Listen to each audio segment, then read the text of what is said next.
But you know we always start early. Yes, we do. Live. Hey everyone, it's your girl Arthur Pamela J. And Miss LT. We are Brown Girl hashtag we got this. We are on location today. We are at our favorite spot, my favorite spot. Our favorite spot. The East Harbor Japanese restaurant. They got amazing food. So if In Yonkers. if you're in the Yonkers area, please stop by to see us come to the studio audience. I'm booking a dream. That's your girl, Arthur Pamela J. The Brown Girl Lessons. 1560 Central Avenue. So come on by and see us. Now you want to listen to my song, Brown Girl hashtag we got this the message.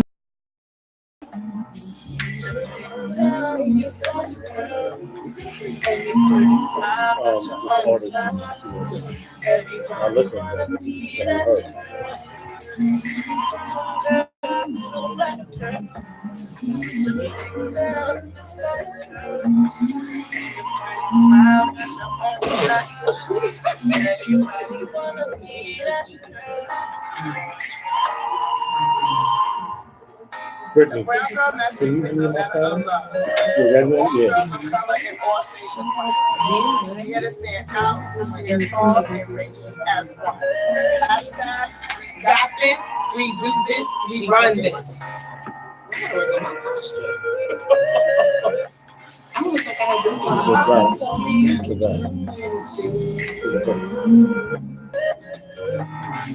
Playing one song, right? Yeah, just for a minute. I'm a brown girl, I'm a black girl. I set my standards high cause I'm not that girl. I'ma face my dreams, that's by any means. I'm a dark girl, I'm a black queen. As our culture tries to infiltrate our bond and tries to create distrust for one another, we continue to uphold our meaningful dreams, fondness for one another. Our story tells us the truth, that we are better than that. Better than any force that tries to divide us, and better than any lies told to us. Our story is a story of believers, brown girls who believe in ourselves and each other, who understand we are worthy and that our self-worth is our inheritance, that our self-worth is our birthright. We remain solid when the world goes its way around and attempt to dissemble us, as we continue to uplift one another as often as we can. It's the story of brown girls who encourage and support one another, who root for each other, send well wishes over each other, and pray for the other's highest and greatest good. 1 minute. We are the chiefest of our dreams and the commitments of our life. We are believers of truth, a truth that affords growth in our humanity. The truth that states a brown girl's life full legacy is a beautiful one and designed to overcome adversity. A legacy of doing the best we can from where we stand and for what we have. We stand together in our community, a legacy of providing love, which is towards all things. Love you, brown girl, always. Little black girl, with your pigtails and your soft curves, and your pretty smile got your own style. 20 seconds. Everybody wanna be that girl. Brown girl, little black girl, with your pigtails and your soft curves, and your pretty smile got your own style. Everybody wanna. This your girl, Arthur Pamela J. And Miss LT. We are Brown Girl hashtag we got this on Sador Radio. Hey, Miss LT, how you doing? I'm fabulous. How you doing today, Author Pamela J? I'm amazing. Very good, very good. So we have like a great show today. Yes, we do. We have two amazing people from the New York area. Oh, okay. And what's our topic for today's show? You tell me what else happened. I don't like her sometimes, y'all. Anyways, today we're going to talk about the criminal justice system and our jail systems. It's a heightening tragedy that's happening and that's occurring in our jail systems. So we have a wonderful guest on here who is living in it, and she's going to discuss in detail. We also have an activist. So you guys stay tuned, and there's so much more to come. Yes.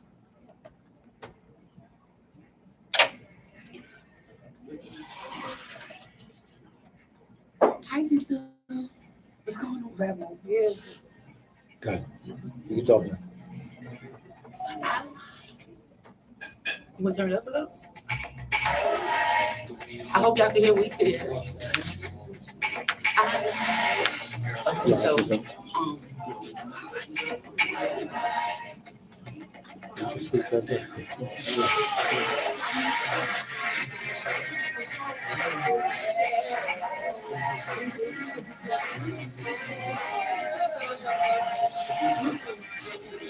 You're gonna do pre-show for you. My dreams are now reality. Each and every time you are here with me. With your hands, you rest my skin. I'm under your command. Brother hashtag we got this. We are jamming. Please log in. Yes. Sedora Radio on YouTube and look for Brother hashtag we got this. Subscribe and click the bell.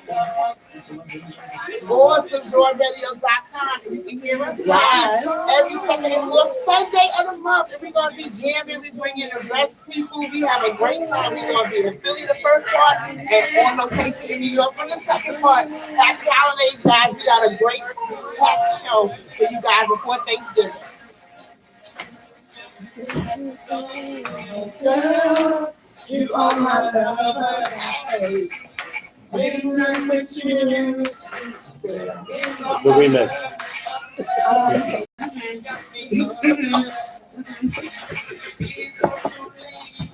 I'm on my hands and knees.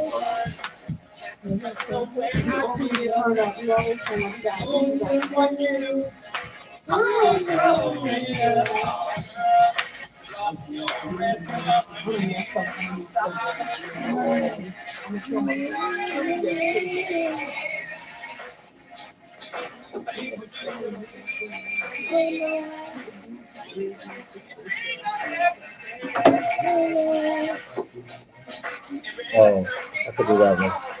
Okay.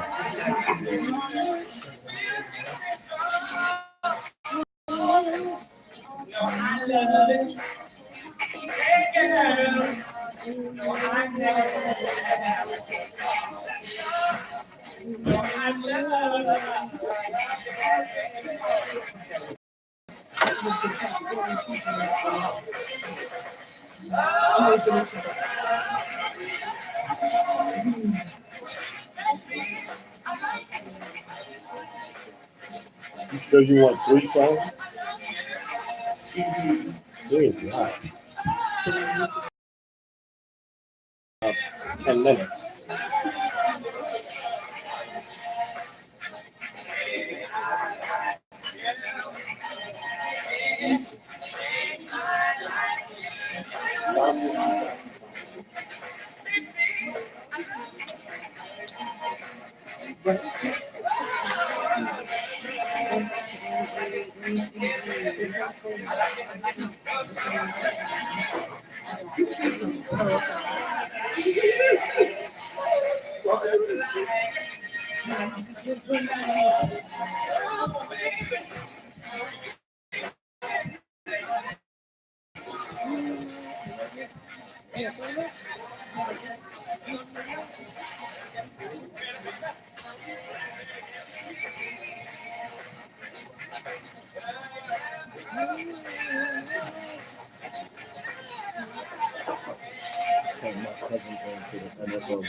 Thanks for watching.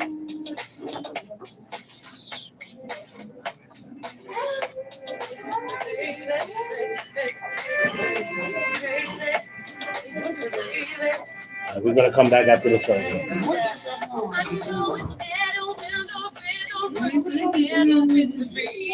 Still no Johnny. That's John. You I better know get it's your life.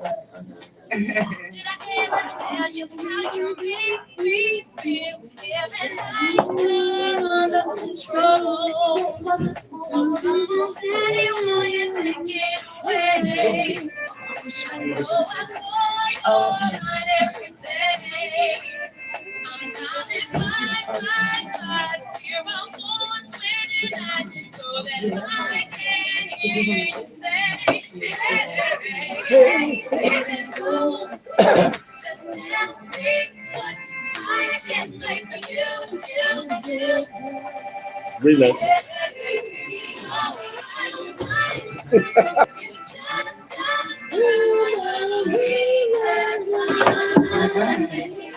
It's the remix. It is not. I don't know.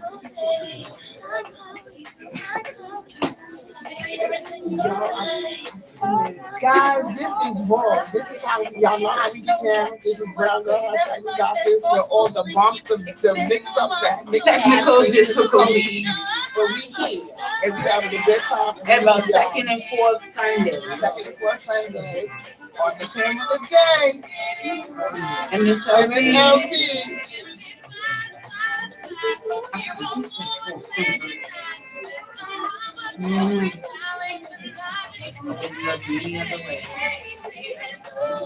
I remember that. Because you really was on the radio. What you say? I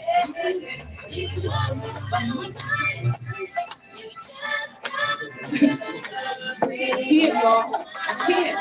Well, y'all know I can't. I don't know about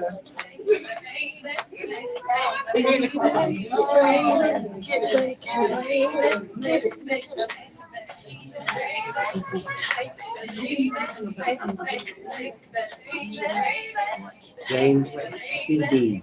Yeah. You can ask him what this CB means.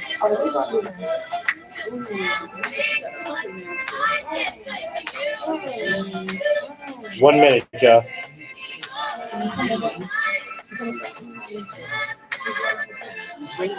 It's when I touch it.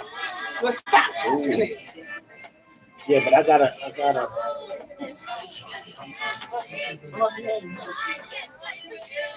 Oh, I know what I need. I need a mouse. All right, I'm gonna cut it now. Y'all ready? Y'all ready? What's going on?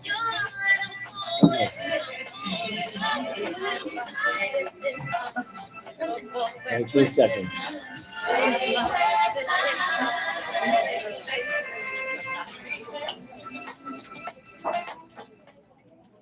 Hey, this is your girl, Arthur Pamela J. and Miss LT. We are Brown Girl hashtag we got this on Sador Radio. That was Janae. Our engineer took us way back. I really feel that song. So I want to make sure that everybody can contact us on a regular basis. So I want to give you our email address. It's bgwgtradio@gmail.com. I also wanted to shout out a couple of our sister shows. Let's Talk with Carolyn, Turning Pages, and Keeping It Real with Hands Off. Hey guys, make sure all y'all, you need to check out all the shows that are on Sador Radio. All right. So first and foremost, I want to introduce our first guest. It's James C.B. Gray. He's a political consultant, a legal analyst, a judicial delegate, an African-American historian, a human rights and civil rights activist, a professional drummer, a SAG-AFTRA actor, an Army veteran, a television and film producer, the director of community affairs, he does a lot, of community affairs for the Harlem Historical Society, and the county committee man for the 68th Assembly District of New York State. Please, let's welcome James C.B. Gray. Hi, James. How are you? I'm good. Thanks for having me. It's an honor to be here. Thank you so much for coming. I know I'm not a brown girl, but I I have the utmost respect for brown girls and brown boys. Very good. That's I smart got saying 5 that. sisters, That's smart. a mother, and 5 nieces. Oh, look how respectable you made him. He nervous. He's smart. I like that. I like that. So, I do have one question. I'm gonna give it over to Author Pamela J. Like I said, when I was introducing you, you do a lot. How are you finding time to wear these 20 different hats? Well, prioritizing, but also just like in relationships, if somebody wants to be in your life, they'll take time. Ah. Hey, hi. Hi. I'm sorry. That's okay. I thought it was on this. No. Okay, so yeah, just prioritizing, and like I said, in relationships, Yes. if somebody really wants to be with you, they'll make time no matter how busy Amen. they are. You right about that. I'm a living testament of that. But also, you know, when I was in the Army, I went in when I was 17 and got shot. And like I said, I was 17 years old, got shot. Literally losing a lot of blood in that process. And the doctors, as I blacked out, I overheard the doctor say, "Oh, he's not gonna make it." I'm like, "Whoa, what?" You know, and that's like one of the worst things that you could hear. I mean, Tupac did an interview one time, and he spoke about a guy that was shooting him, and another guy was like, "Yo, shoot him in the head," and Tupac's like, you know. What? So that's kind of the same impact, you know. But then what flashed through my mind was, I'm only 17 years old. If I die right now, nobody ever even knew I existed. Wow. You know, so I'm praying to God, I'm like, if you let me live through this situation right here, I'll make sure that everybody knows I was alive and I made a contribution to the world, especially to my people. So that was a motivating factor, you know, having a chance to, you know, make it through that and also fulfill that obligation, you know, to be as much as I could be in order for people to help people and do bigger and better things. So that was a motivating factor. Once I made it through that, I said, okay, you know what? This Army thing is cool, but I got a whole nother, you know, outlook on life now.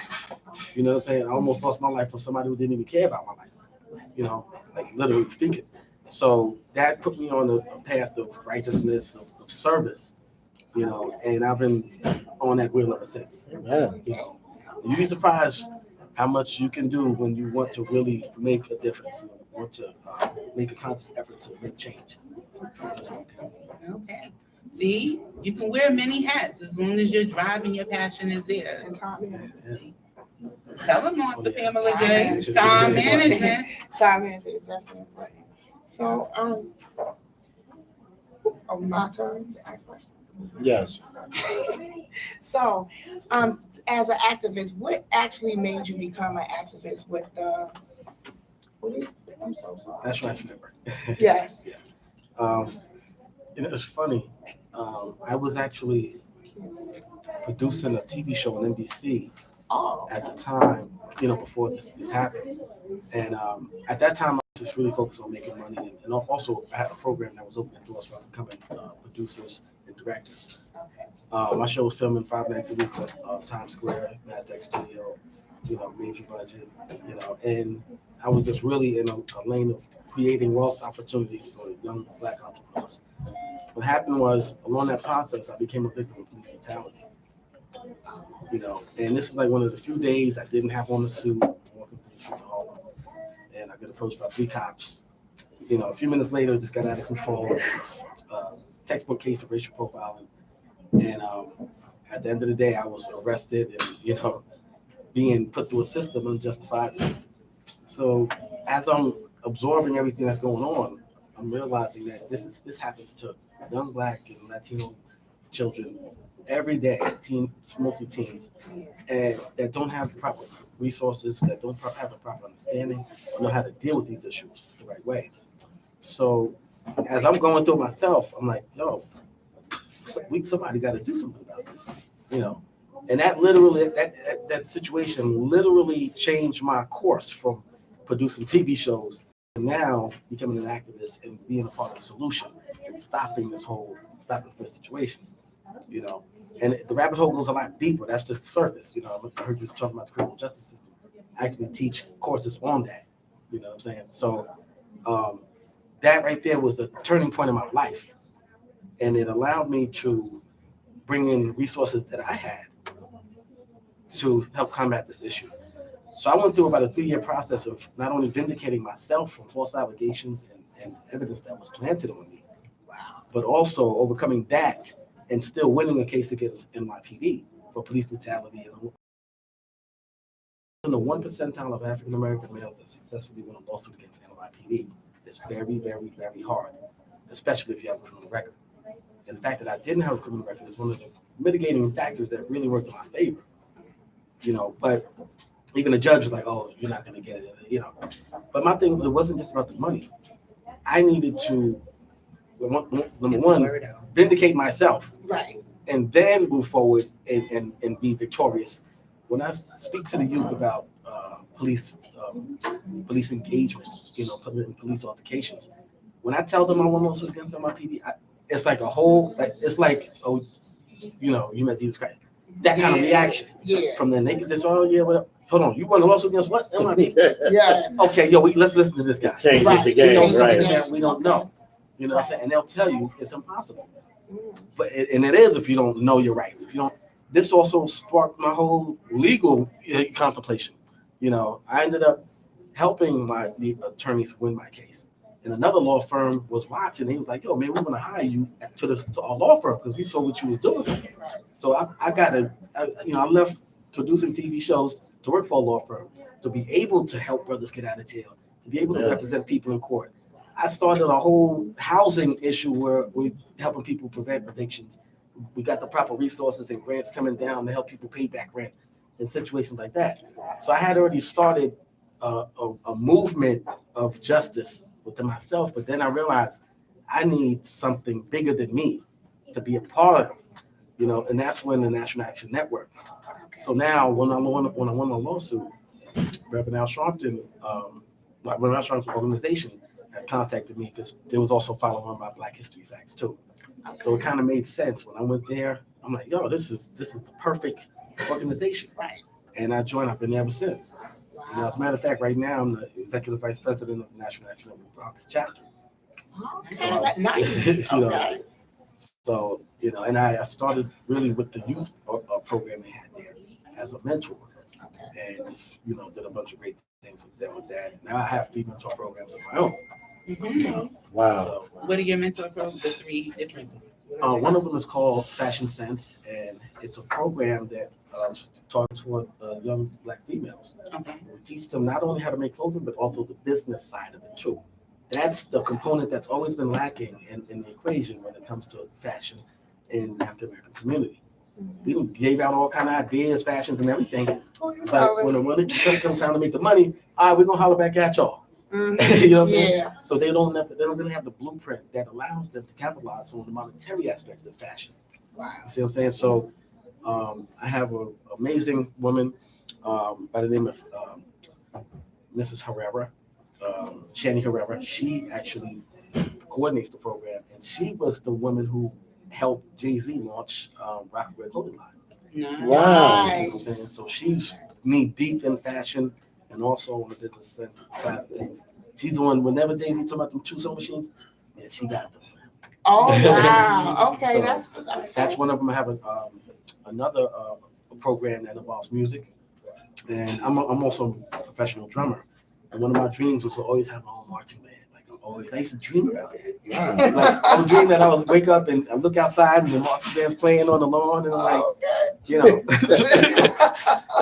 so you know, dreams really do come true Right. because now I do have a marching band. And you know, it's funny. What's the name of your marching band? Twilight. They're out of the Bronx and they're in Brooklyn too. Because I used to march in a marching band. Now look, there's also a marching band that I'm affiliated with right here in Yonkers called the Invaders, Okay. and there's another one, the Nepperham Steppers. Okay. You know what I'm saying? So All like right. the whole marching band network. Back in the days, there was Warriors, I'm a beautiful boy. yeah. I'm a warrior. Look, I To used the day I I die. used to play with the Martin Luther King drum before Yeah. I heard it. Okay. Gold Center. Okay. Years. Years Mr. Cole and ago. Mr. Harper. Uh-huh. You know what I'm saying? So I started off in that, like and that's another thing, when I was a kid, I never played video games because I was so much into music. Mhm. My parents bought me a drum set. I'm like, I don't even know the feel. I was playing, Good job. and I became Okay. took that all the way to the bank, around the world, playing with major artists and everything, you know. That's good. And I think that has served me more in an intellectual capacity. Matter of fact, a child that plays a musical instrument has more access to brain function and brain power than a regular child. Wow. You know what Wow. I'm saying? And that's one of the components that I'm always promoting when it comes to children reading, writing, and playing music and being a part of the arts as opposed to just video games. One of the worst things about the early childhood developmental process affecting the brain is that children are given everything. So when they look at TV, they're not forced to create themselves what they want to see. That imagination process is It's stunted cut. because It's they're cut. just given everything. Stagnant. Mhm. When I was in second grade, my teacher used to read a couple of pages of a book every day. And at the end of the semester, she would show us the movie. She read us Charlie and the Chocolate Factory. By the end of the semester, I said, hold on, they made a movie? I said, I got to see this. Because my imagination had created so much bigger Right. that I was disappointed. I'm like, oh man, that's not the Oompa Loompas. This is not the chocolate. What is this? Who directed this thing? You know, but just to let you know how amazing the imagination is when it's forced to create. Yes. You just see what I'm saying? When it's challenged, you know, and that's one of the things that's happening in the school system now is they're failing to challenge our African American students.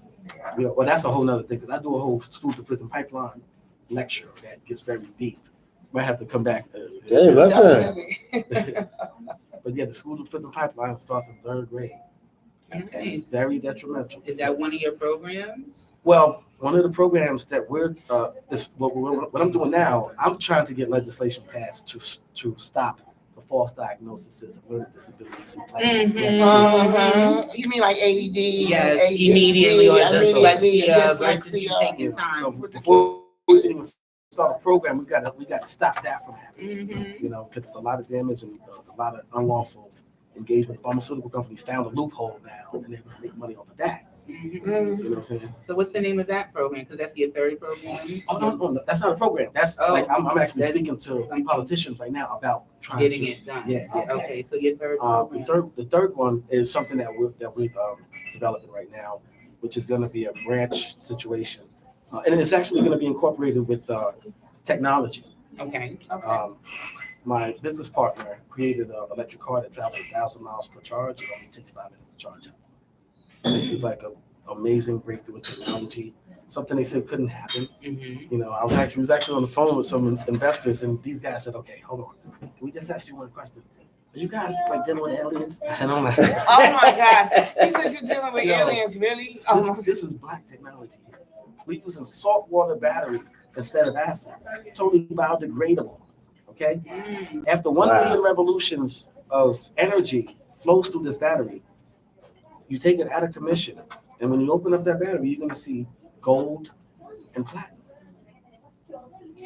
Okay, say that again. When you're done using the Yeah. battery, you're Yeah. gonna have those natural resources Yeah. left over. Now, they would have to be ultimately refined, Of Fine. course, you know, of course. but the mineral is there. The rawness. Yes, and Wow. it comes from the transition from the salt water. And the pressure Exactly. that's making it. Yes. Mm. And this thing is, matter of fact, Whoever thought of that.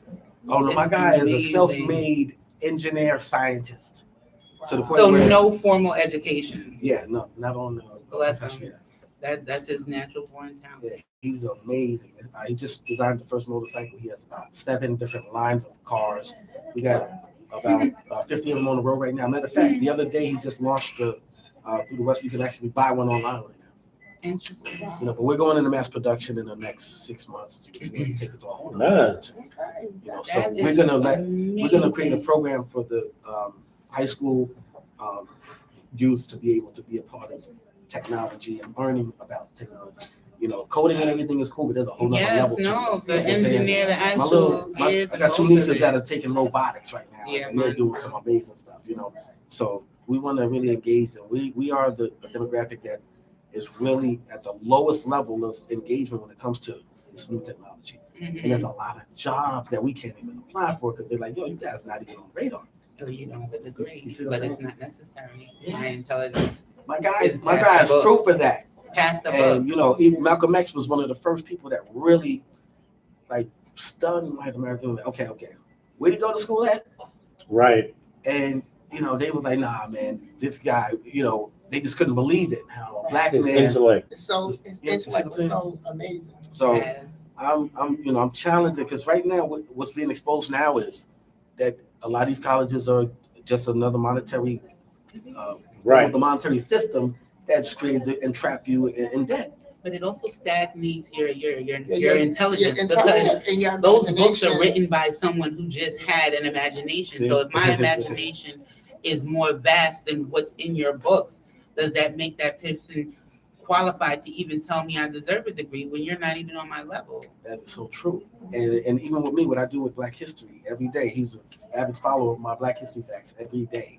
And the reason I did that, there's very few of those facts that you're gonna learn in school. People's like, yo, I never heard of this. And they'll do the research and find out that it's true. Like, well, why wasn't I taught this in school? But they don't want us to know. And I'm like, well, you got to look at the system. The way the system is structured, it was actually created without us in mind altogether. That's number one. All right. So it would not behoove them to create a curriculum that would serve you in any kind of way. Because guess what? If you got Black children learning about real Black history, that boosts their self-esteem, Right. the level and their confidence Right. level to a point where it's less likely for them to be susceptible to drop out of school, to end up in jail, or to be a deadbeat on any level. Because they're proud of the people that came before them and say, you know, I want to be like that. But guess what? I can't identify with Christopher Columbus.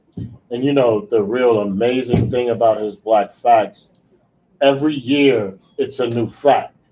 So say January 1st, I got about 10 facts for Yeah. every it's For every for amazing. every day. year, For for every every day. day. But see, when I was doing it like that, it was kind of overwhelming people. And so I said, you know what, let me just give them dosages, and they started to get like, oh my God, this guy's really consistent.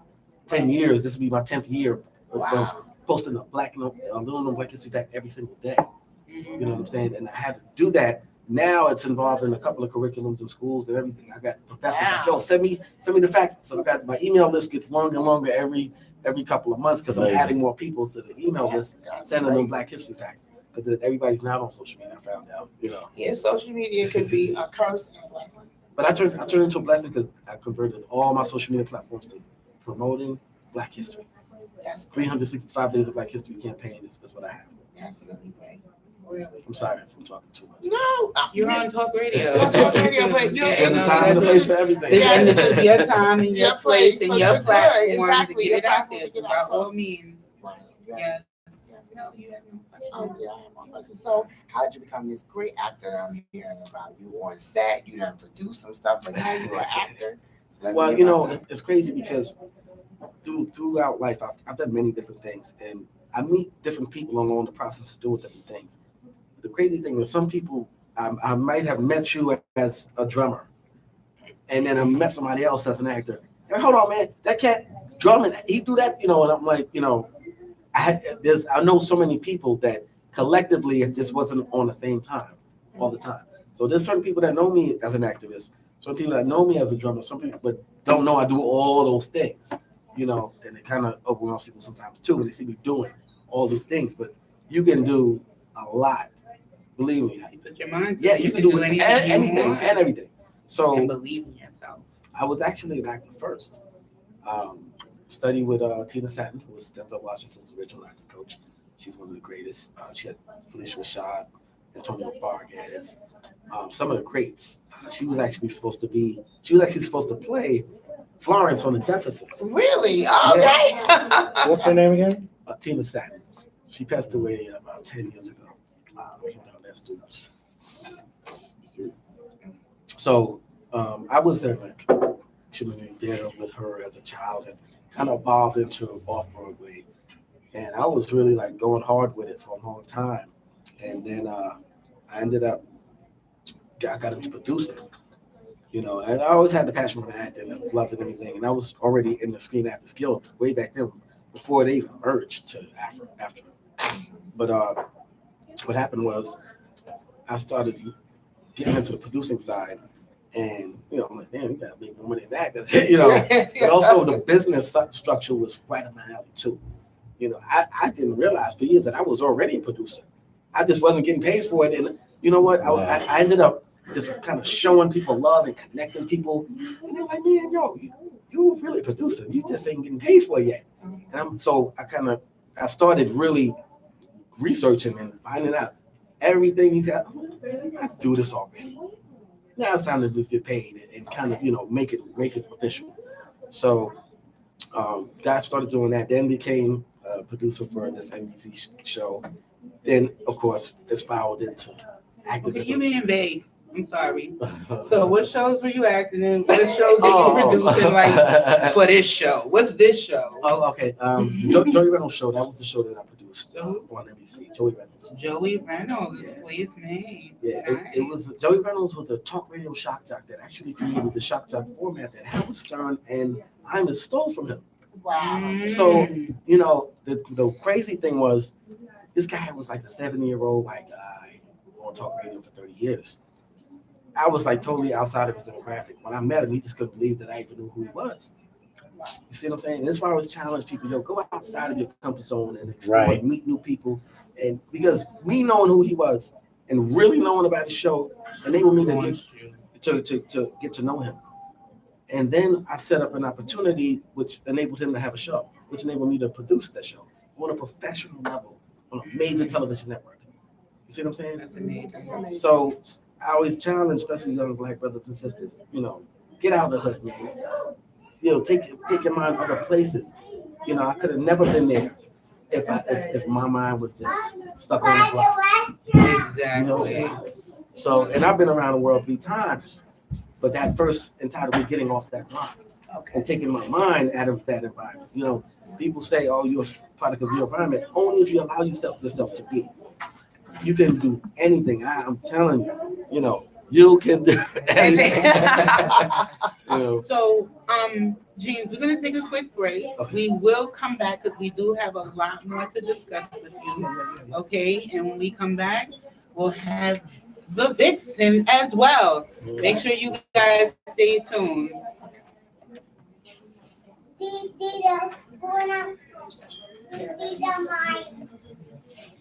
And this one is gonna be